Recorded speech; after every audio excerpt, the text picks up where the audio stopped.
अनेक में एक का दर्शन करना ही सबसे उत्तम है। एक ब्राह्मण यदि रास्ते में किसी स्त्री को देखकर उसमें लक्ष्मी की भावना करेगा तो उससे उस स्त्री में बसे हुए अंतर्यामी ईश्वर उसको आशीर्वाद देंगे। जबकि एक कामी पुरुष काम भाव से उस स्त्री को देखेगा तो उस स्त्री में बसा हुआ परमात्मा उसे शाप देगा। सभी में ईश्वर भाव रखो। यदि तुम सब में ईश्वर भाव रखोगे तो दूसरे भी तुम में ईश्वर भाव रखेंगे। कई बार धर्म भी अधर्म बन जाता है। उसका कारण यह है कि धर्म करने वाला सब में संभाव नहीं रखता। सब में संभाव रखना ही सबसे उत्तम धर्म है। सब में संभाव रखोगे तो सुखी होगे। सद्भाव का अर्थ है ईश्वर का भाव। सब में जो ईश्वर का भाव रखता है वह सुखी होता है, उसका धर्म भी सफल होता है। किसी भी जीव में कुभाव रखने वाले का धर्म सफल नहीं होता।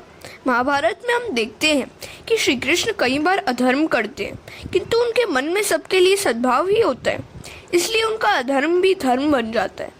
महाभारत के कर्ण पर्व में, द्रोण पर्व में इसी विषय में दृष्टांत मिलते हैं। कर्ण पर्व में कहा गया है कि जिस समय कर्ण अपने रथ का पहिया जमीन से निकाल रहा था और निशस्त्र था, उसी समय भगवान ने अर्जुन से कहा कि तू उस कर्ण को मार। कर्ण कहता है, युद्ध शास्त्र का नियम है कि जब शत्रु निशस्त्र हो उस समय उस पर प्रहार न करो, अतः अर्जुन को मुझ पर प्रहार नहीं करना चाहिए।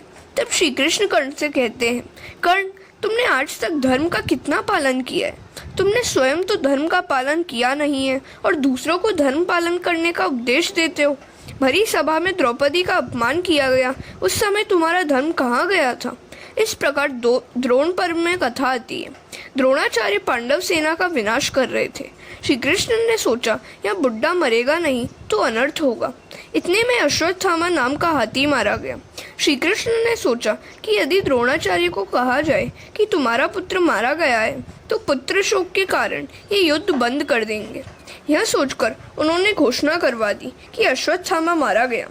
द्रोणाचार्य ने सोचा कि बेटे को तो मार दिया गया है, अब युद्ध क्यों करूं? परंतु यदि धर्मराज युधिष्ठिर कह दे कि अश्वत्थामा मार दिया गया है तो मैं सच मानूं। युधिष्ठिर से भगवान कहते हैं, बोलो अश्वत्थामा मारा गया। युधिष्ठिर कहते हैं कि राज्य के लिए मैं असत्य कैसे बोलूं? भगवान कहते हैं कि दुर्योधन पापी है, वह मरेगा तो सुखी होगा और जीवित रहेगा तो अधिक पाप करेगा और दुखी होगा, जिससे सबका कल्याण हो, वही सत्य है। द्रोणाचार्य ब्राह्मण होकर भी अधर्मी दुर्योधन की सहायता कर रहे हैं, वे पाप कर रहे हैं। द्रोणाचार्य अगर युद्ध छोड़ दे तो उनसे ज्यादा अधर्म नहीं होगा। इसलिए कहता हूँ कि बोलो अश्वत्थामा हतः।